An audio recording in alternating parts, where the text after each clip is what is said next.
Nunca pensé que una mañana cualquiera cambiaría mi vida para siempre, pero ese día, detenida en un semáforo, sentí que el corazón se me salía del pecho al verla.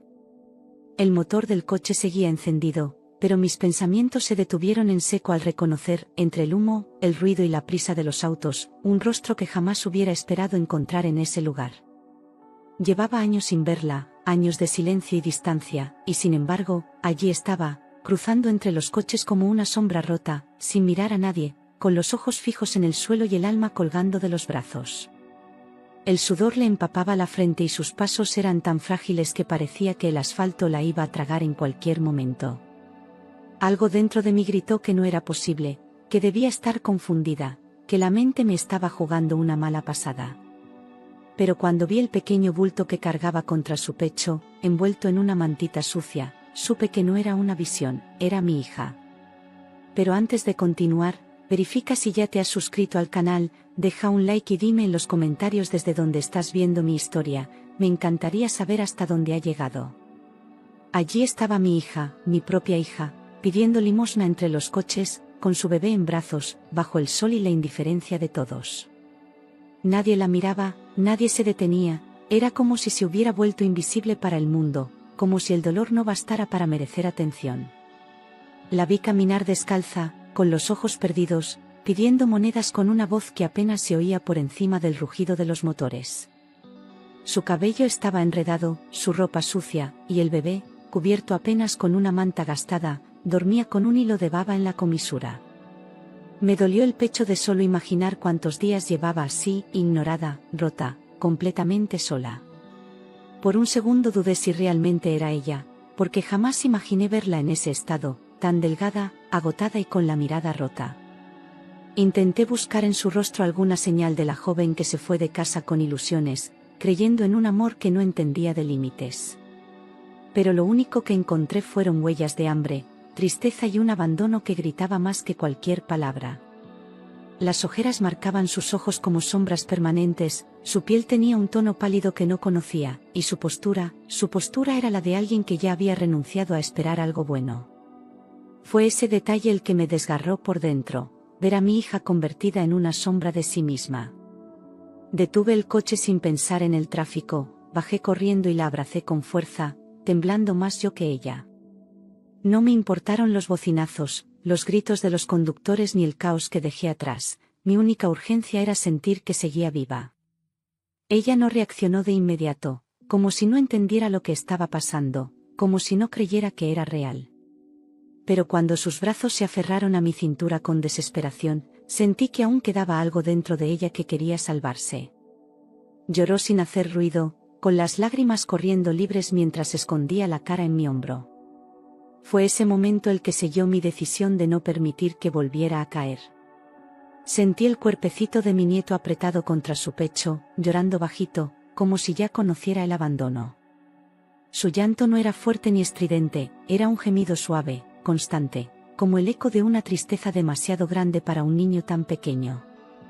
Me partió el alma imaginar que ese bebé había dormido en calles, sentido hambre o frío, sin haber pedido venir al mundo. Lo abracé con cuidado, sintiendo su calor, su fragilidad, su necesidad de ser protegido a cualquier costo. Y en ese instante, entendí que no solo había encontrado a mi hija, también había encontrado una nueva razón para luchar. La miré a los ojos y, con la voz quebrada, le pregunté lo único que no lograba entender: ¿dónde está el coche que compramos para ti? Esa pregunta me ardía en la garganta desde el segundo en que confirmé que era ella, porque ese coche representaba su oportunidad, su libertad, su seguridad. No había manera de que, teniendo ese vehículo, estuviera ahora en la calle, mendigando. Mi mente no lograba encajar la imagen de la mujer que abracé con la hija a quien entregué las llaves de un nuevo comienzo.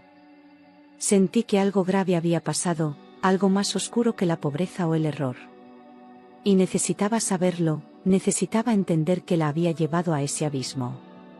Mi hija bajó la cabeza, apretó los labios y su silencio me dio más miedo que cualquier respuesta. No hacía falta que hablara para sentir la vergüenza que la cubría como un manto pesado, como una condena que no se atrevía a nombrar. Sus manos temblaban y evitaba mirarme, como si confesar la verdad la fuera a romper en mil pedazos. El tráfico seguía fluyendo a nuestro alrededor, indiferente, pero el tiempo entre nosotras se había detenido. En ese silencio, el pasado, el presente y todo el dolor que no habíamos dicho se condensaron en un solo instante. Y su respuesta, aunque muda, ya empezaba a doler. Finalmente habló, casi en un susurro, y me dijo que su esposo y su suegra le quitaron el coche a la fuerza. Lo dijo con los ojos cerrados, como si al no ver mi reacción pudiera protegerse del juicio o del reproche. Me explicó que todo había empezado con discusiones pequeñas, con celos, con críticas, hasta que un día ya no tuvo opción. Que la arrinconaron con palabras duras, con amenazas veladas, hasta hacerla creer que no tenía derecho a nada. Que el coche, aunque estaba a mi nombre, le pertenecía a la familia. Y que cuando quiso resistirse, le demostraron quién mandaba. Me contó que se quedaron con todo, dinero, documentos, ropa, hasta los regalos del bebé. La despojaron poco a poco, como quien pela una fruta con calma, quitándole cada capa de seguridad hasta dejarla expuesta, vulnerable, indefensa. Me confesó que incluso el celular le quitaron, para que no pudiera pedir ayuda, para que no pudiera hablar conmigo. No entendía cómo había permitido tanto, pero sus palabras me hicieron ver que no fue por debilidad, sino por miedo. Miedo a empeorar las cosas, miedo a que nadie le creyera, miedo a que la tacharan de exagerada. Yo, que pensaba que la había criado fuerte, no supe cómo protegerla de ese tipo de violencia. Dijo que una noche la echaron de la casa sin explicaciones, con el niño en brazos y sin un solo euro. Que la miraron con desprecio, que le dijeron que se las arreglara sola, que ya había molestado demasiado. Que cruzó la puerta sin saber a dónde ir, sin conocer a nadie, con el bebé llorando y el corazón a punto de estallar. Que caminó sin rumbo por horas, que pidió ayuda en una estación, pero nadie la escuchó. Que durmió en un parque abrazada al niño, rogando que amaneciera sin que algo peor ocurriera. Y que desde entonces, había sobrevivido a fuerza de instinto y amor.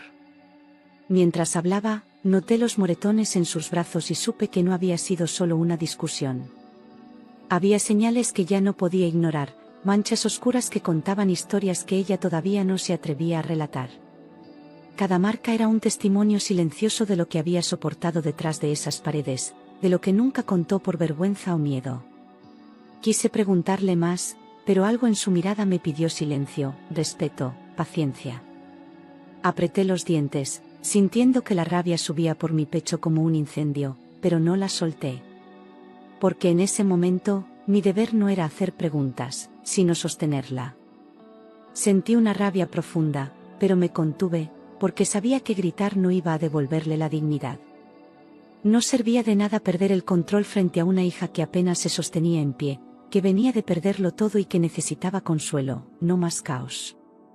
Respiré hondo, tragué el enojo y decidí que cada palabra que saliera de mi boca tendría que construir, no destruir. Ella ya había sido suficiente humillada por quienes debieron cuidarla, y yo no iba a repetir ese patrón. Mi voz sería firme, sí, pero llena de amor, porque ahora lo urgente era reconstruir, no castigar. La abracé de nuevo y, mirándola con firmeza, le dije, no te preocupes. Yo voy a resolver esto. No fue una promesa vacía ni una frase para tranquilizarla, fue una decisión que se clavó en mi pecho como un compromiso sagrado. Sentí que algo despertaba dentro de mí, una fuerza que no sabía que tenía, una claridad absoluta. Ya no era solo su madre, ahora era su escudo, su aliada, su base segura para empezar de nuevo. Y aunque no sabía aún cómo ni cuándo, supe que no iba a parar hasta hacer justicia por ella y por ese niño que temblaba entre mis brazos. No prometí venganza, prometí justicia, y en ese momento tomé una decisión que no tenía marcha atrás. No buscaba castigar por castigar, sino devolverle a mi hija lo que le arrebataron, devolverle la voz, el respeto, la libertad. Entendí que no se trataba de pelear con gritos, sino de actuar con cabeza fría y pasos firmes. Y que para hacerlo, debía dejar el miedo fuera y caminar con la ley como aliada. Esa mañana, frente a ese semáforo, no solo cambió su vida, también cambió la mía. La subí al coche, acomodé al bebé y me alejé del semáforo sin mirar atrás, con el corazón en llamas. El tráfico se volvió un ruido lejano, las bocinas un eco irrelevante frente a la decisión que acababa de tomar. Ella se quedó en silencio, mirando por la ventana con los ojos perdidos, mientras yo apretaba el volante con fuerza. Cada metro que avanzábamos era un paso hacia una nueva historia, un nuevo comienzo que aún no sabíamos cómo construir. Pero una cosa era clara, no volvería a permitir que la lastimaran.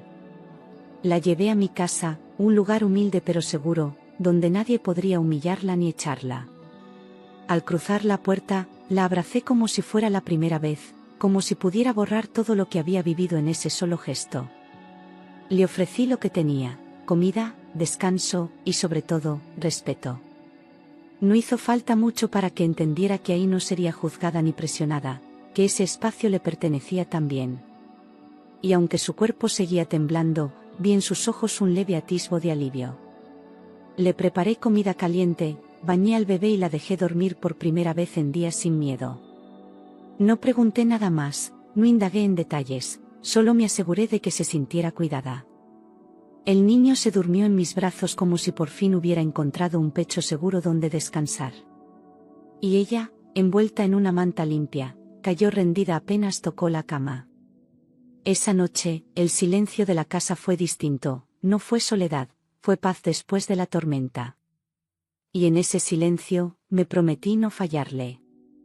Esa noche no dormí, repasando cada detalle de lo que ella me había contado. Cerraba los ojos y revivía cada palabra, cada gesto, cada silencio que escondía más de lo que decía. El rostro del yerno me aparecía como una sombra oscura, una figura que ahora representaba todo lo que debía enfrentar. Me sentía culpable por no haberlo notado antes, por haber confiado, por no haber estado más cerca. Pero también sabía que no tenía sentido lamentarse, ahora debía actuar. Y no podía perder tiempo. Recordé claramente que el coche estaba a mi nombre, comprado para ayudarla a empezar de nuevo. Fue un trámite que hice yo misma, con mi propio dinero, y guardé cada papel como prueba de respaldo. Ella lo necesitaba para trabajar, para moverse con su bebé, para no depender de nadie.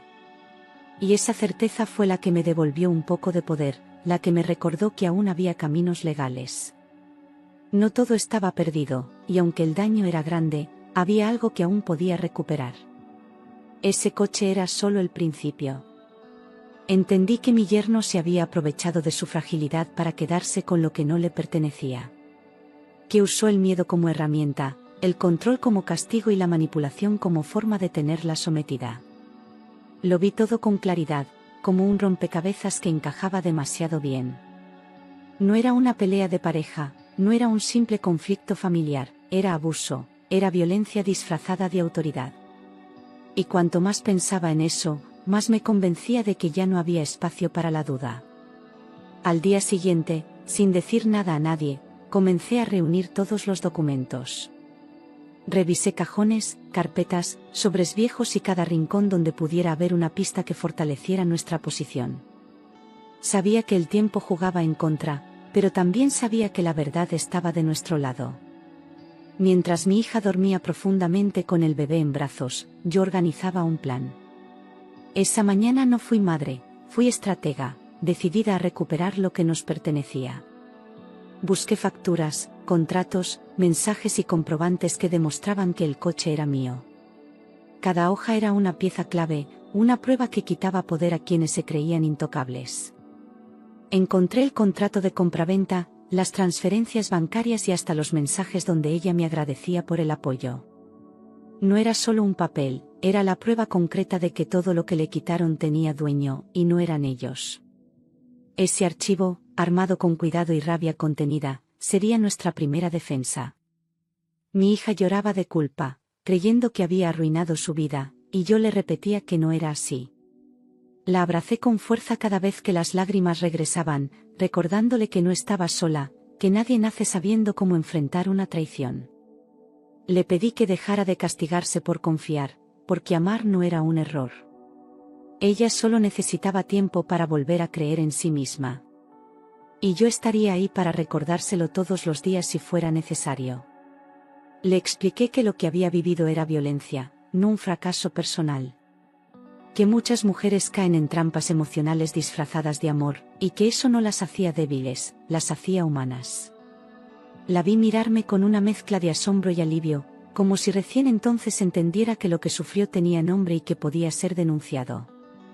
Le hablé de sus derechos, del respeto que merecía, del camino posible que teníamos por delante. Por primera vez, la vi respirar sin culpa. Con los papeles en orden, pedí cita con un abogado especializado en derecho familiar. No era cualquier profesional, era alguien con experiencia en casos donde el abuso no dejaba moretones visibles. Le conté la situación y le mostré todo lo que había recopilado, esperando que entendiera la urgencia del caso.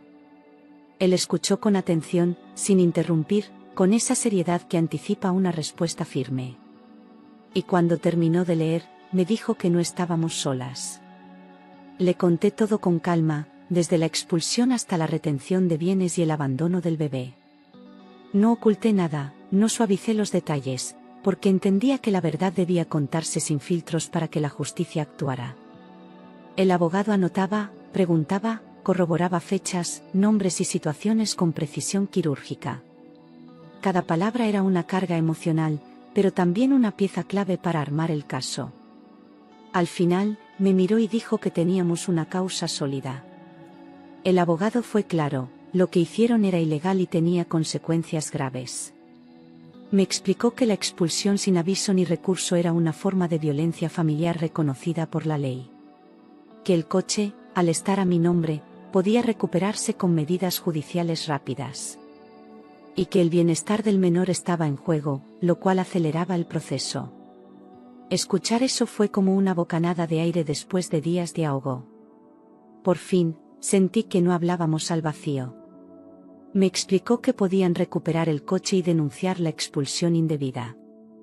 Que no necesitábamos enfrentamientos físicos ni escándalos, sino actuar dentro del marco legal con firmeza.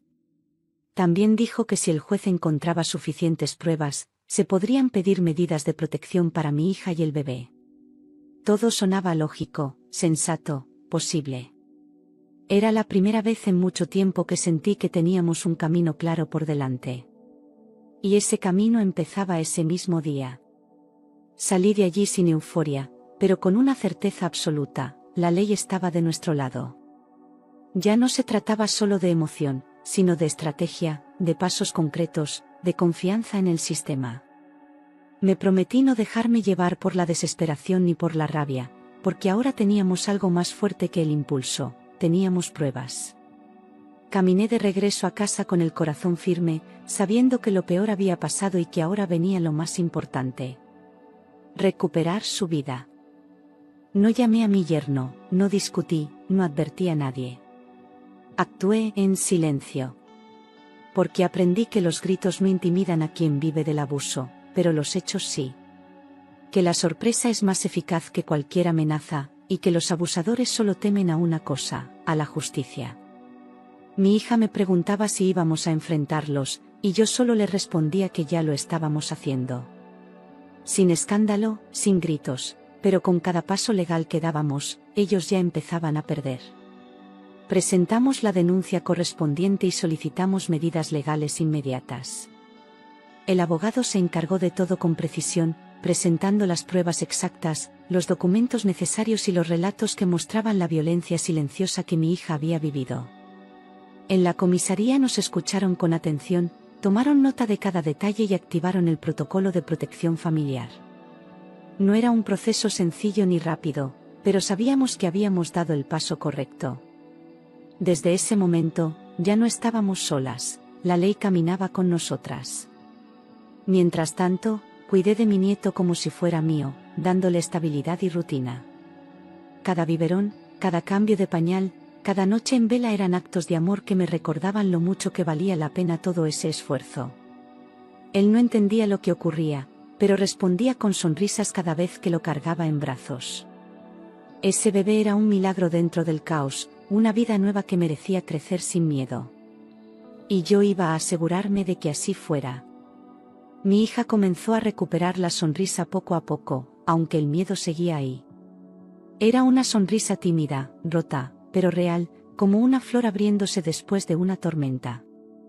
Volvía a hablar más, a comer mejor, a vestirse con algo más de color, como si cada pequeño gesto fuera una declaración de que quería vivir otra vez.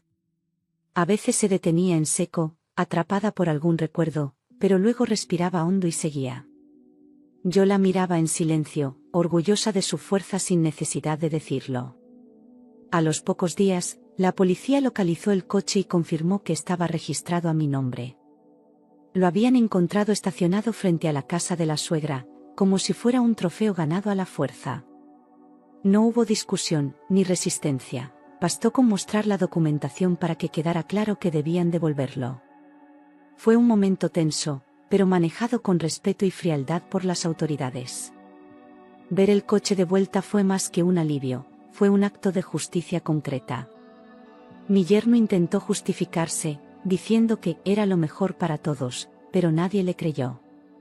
Su tono altanero, su mirada evasiva y sus explicaciones inconsistentes solo dejaron en evidencia su manipulación. Intentó culpar a mi hija, al sistema, a la situación económica, a todo menos a sí mismo. Pero las pruebas hablaban más fuerte que cualquier excusa.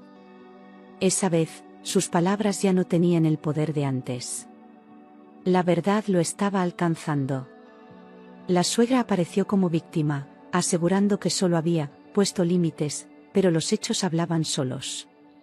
Dijo que todo lo hizo por el bien del niño, que su intención jamás fue lastimar a nadie, que mi hija había malinterpretado todo. Pero los testimonios, los mensajes guardados y las acciones documentadas derrumbaron cada mentira.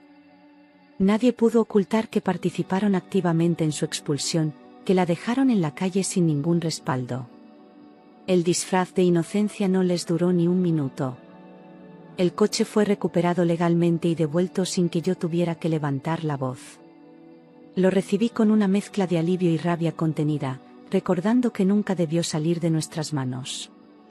Lo lavé, lo limpié por dentro, y sentí como si estuviéramos cerrando una herida simbólica. Mi hija lo miró con lágrimas en los ojos, acariciando el volante como quien recupera algo más que un objeto. Era su herramienta de independencia, y ahora volvía a tenerla. Eso fue solo el inicio, porque aún faltaba responder por la expulsión y el abandono. Recuperar el coche fue importante, pero no suficiente. Las secuelas emocionales, la humillación vivida, el daño psicológico y la violencia encubierta debían tener respuesta legal. El abogado nos explicó que aún quedaba un camino largo, pero teníamos cómo recorrerlo. Y ya no había marcha atrás, ellos iban a tener que enfrentar las consecuencias de sus actos. El abogado presentó pruebas de que mi hija fue echada con un recién nacido y sin recursos. Mostró mensajes amenazantes, fotografías del estado físico de ella, y testimonios recogidos durante esos días de desamparo.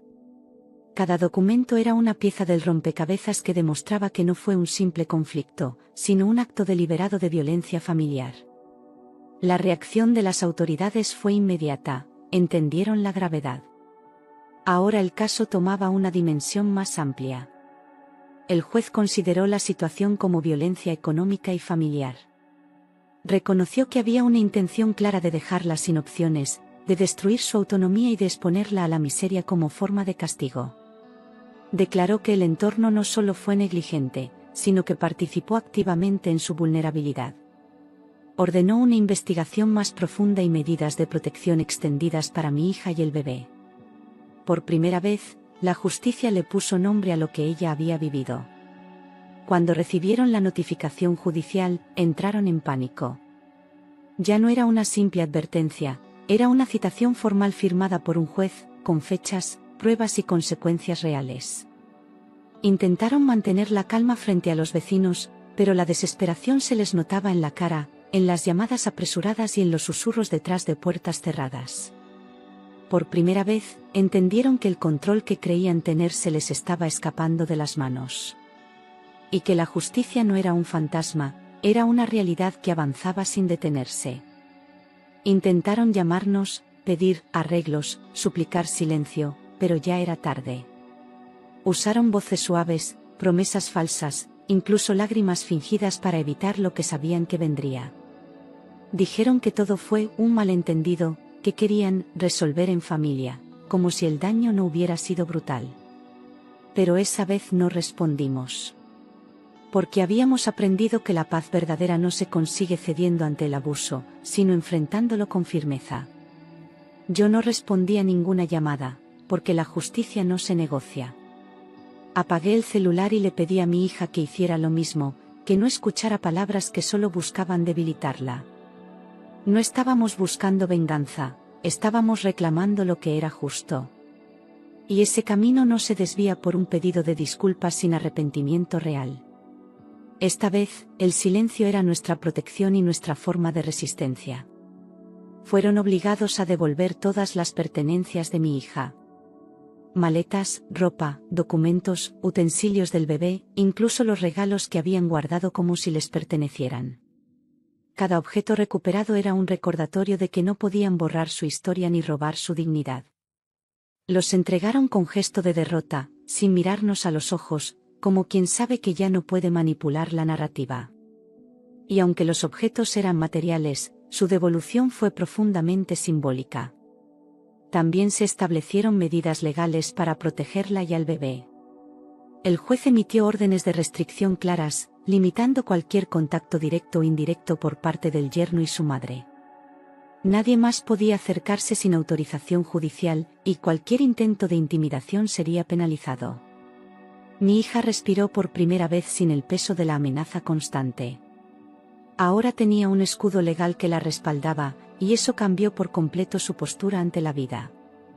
Mi hija declaró con voz temblorosa, pero firme, contando todo lo que había sufrido. No buscó dramatismo, no exageró nada, solo narró los hechos con la valentía de quien ya no quiere callar. El juez la escuchó con atención, sin interrumpir, mientras los abogados asentían en silencio. Cada palabra era una descarga emocional, pero también un acto de liberación.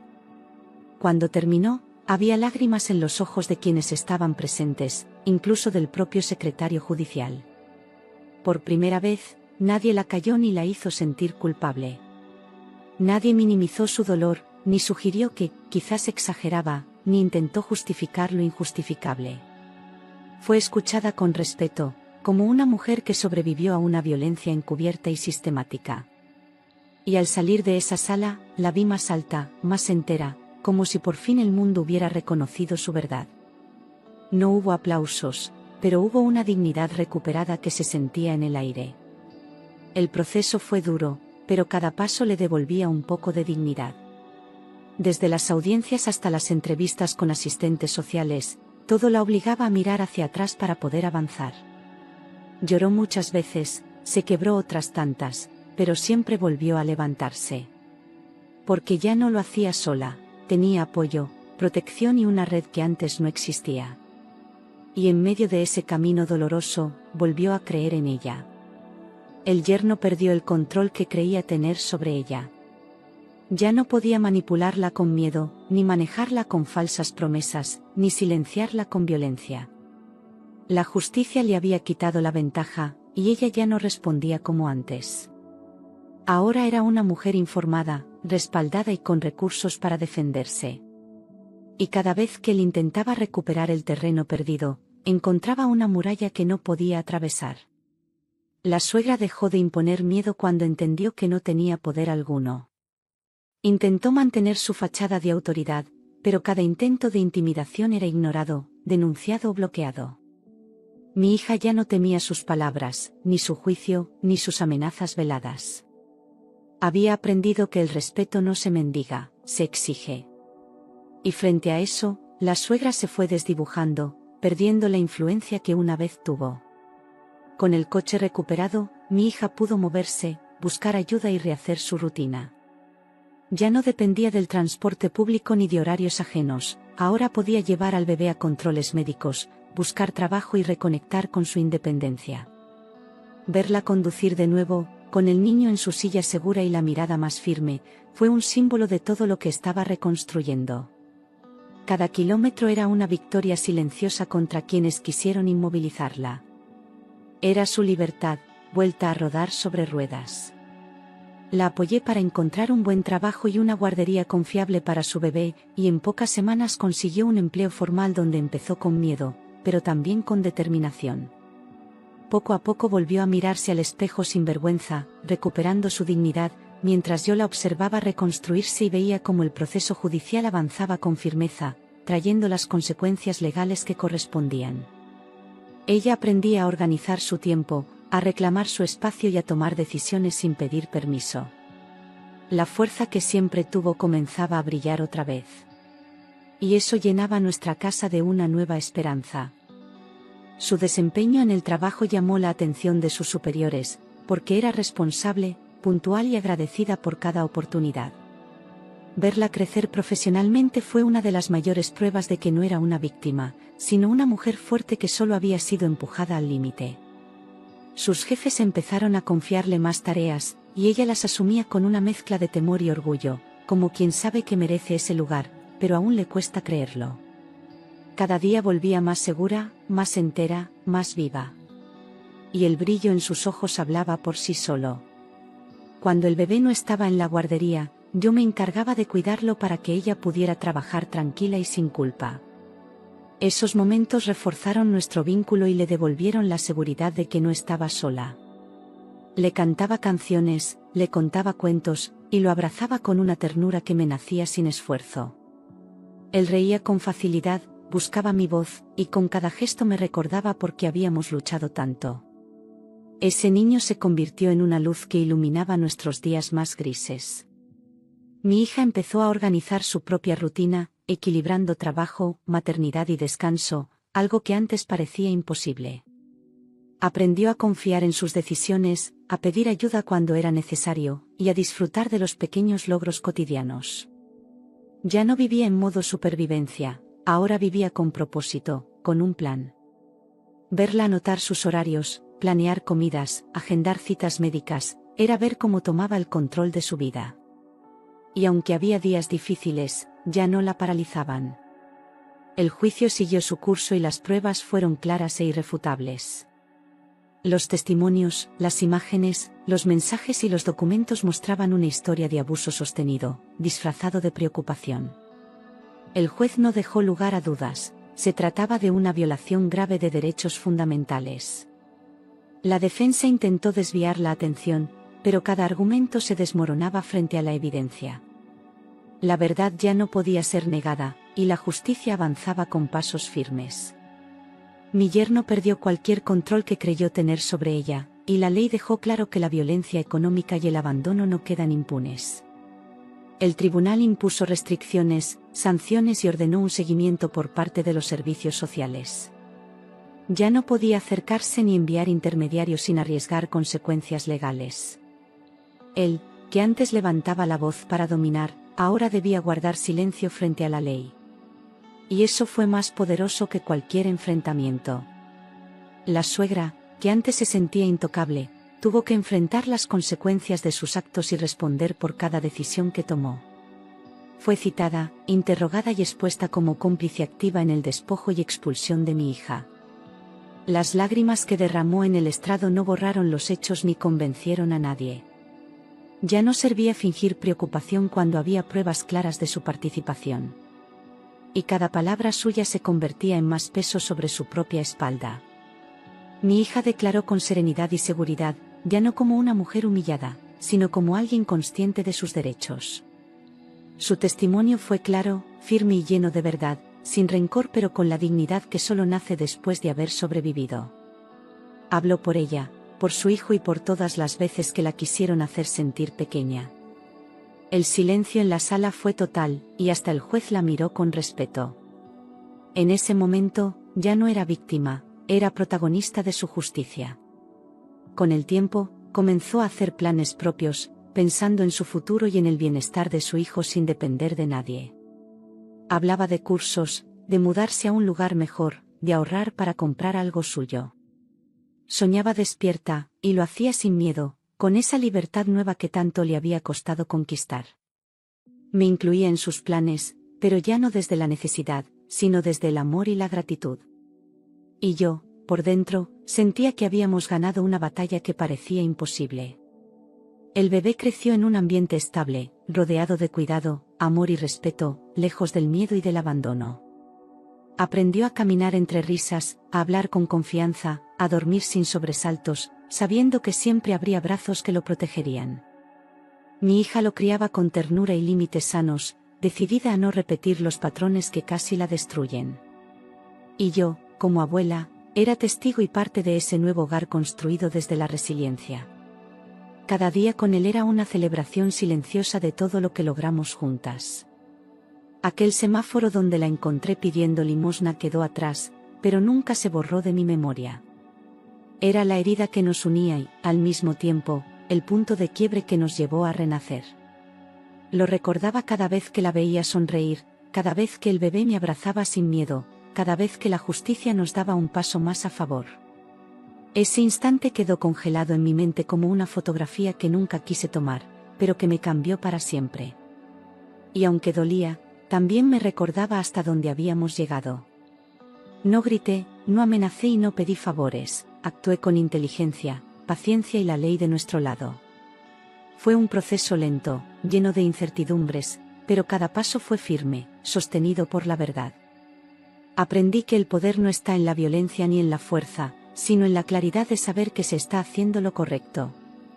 Fui madre, abogada, cuidadora, protectora, y nunca dudé.